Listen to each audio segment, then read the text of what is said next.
Hello, this is Jam Master Daniel 96, and in today's video, I'll be going over what was in Colin Trevorrow's version of Star Wars Episode 9, and there has been, the big buzz of what has been revealed, what would have happened in his version of Star Wars Episode 9 if he, made the movie, and let's begin. So I have all these notes I took from an article I read on what happened about his version of episode 9. And his version of episode 9 was going to be called Duel of Fates. The last draft was written in December 2016, a week before, not long before Carrie Fisher's death. Another thing that would have, where that was, the last draft, the script was written before, in December 2016, so about 3 years before the movie came out, and a year before The Last Jedi came out, and as I said, not long before Carrie Fisher's death. And then we heard that Rose would have had a bigger role in his version of Episode 9 called Star Wars Episode 9 Duel of Fates, as where in The Rise of Skywalker, Rose has a very small role compared to what we've seen in The Last Jedi, so I guess Colin Trevorrow could have expanded more on Rose Tico.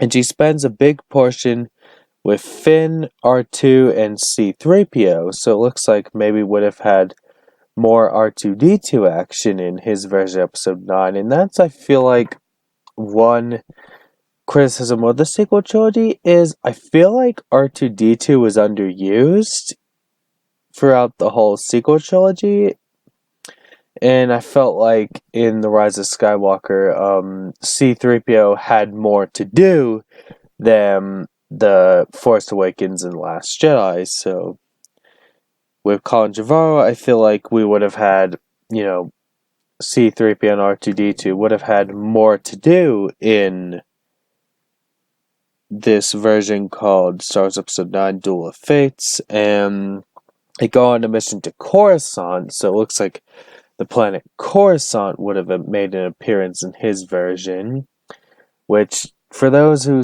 are questioning about Coruscant, well, for those who thought that Coruscant was destroyed in The Force Awakens, well, you're wrong, because in The Force Awakens, that city planet is called Hosnian Prime, so Coruscant is still around during the events of the sequel trilogy, and with that planet that Starkiller Base destroyed, it's called Hosnian Prime.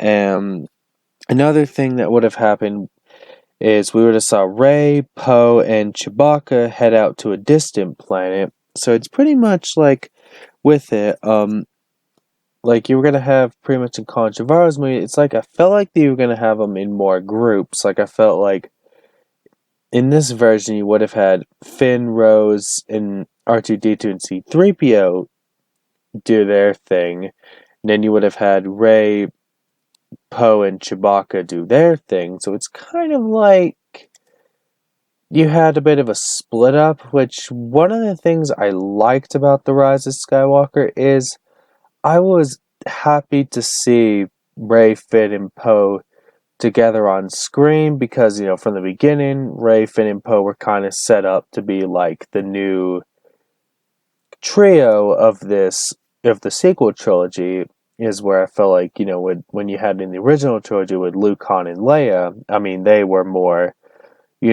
developed from when they were first together in A New Hope and to all the way in Return of the Jedi, which, it's kind of like you would have had a bit of a split with a part in the movie where you would have Finn, Rose and the droids, and then Rey and Chewbacca. So it's kind of like as we've seen in The Rise of Skywalker, and what we got with J.J. Abrams. I was glad to see the big, get to see Rey, Finn, and Poe on screen together with Chewbacca and R2-D2. But they also did state how R2-D2 was underused in the sequel trilogy. And so that's just pretty much what I had to say there.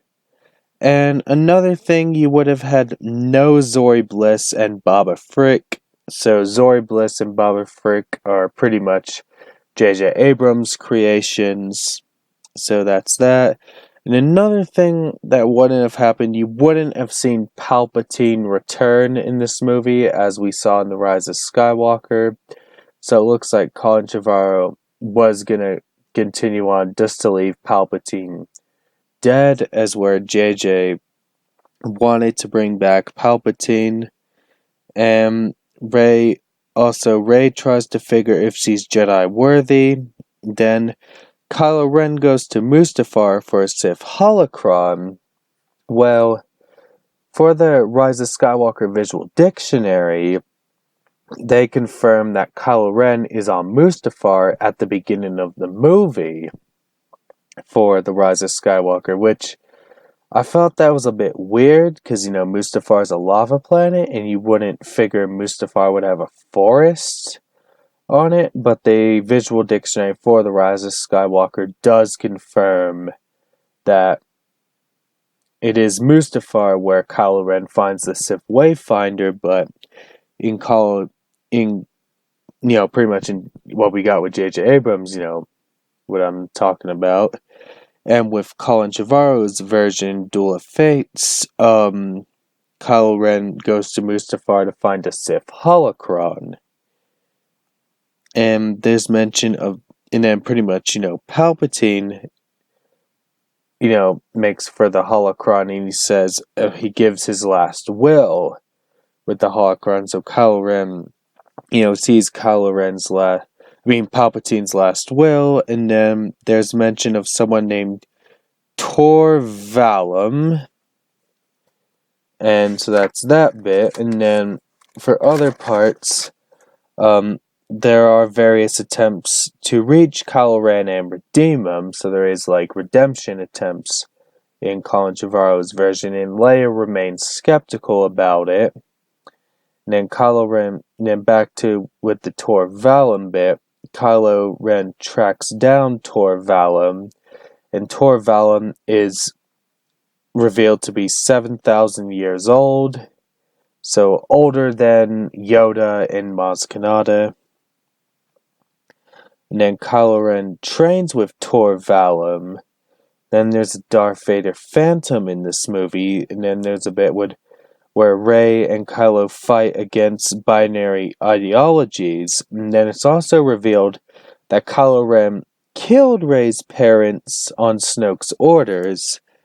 And also, Colin Trevorrow keeps Rey as nobodies, as where J.J. Abrams, sort of, he in The Rise of Skywalker, J.J. Abrams, he sort of, he says that, he makes kind of Rey nobodies, but he kind of expands upon it to make Rey the granddaughter of Emperor Palpatine.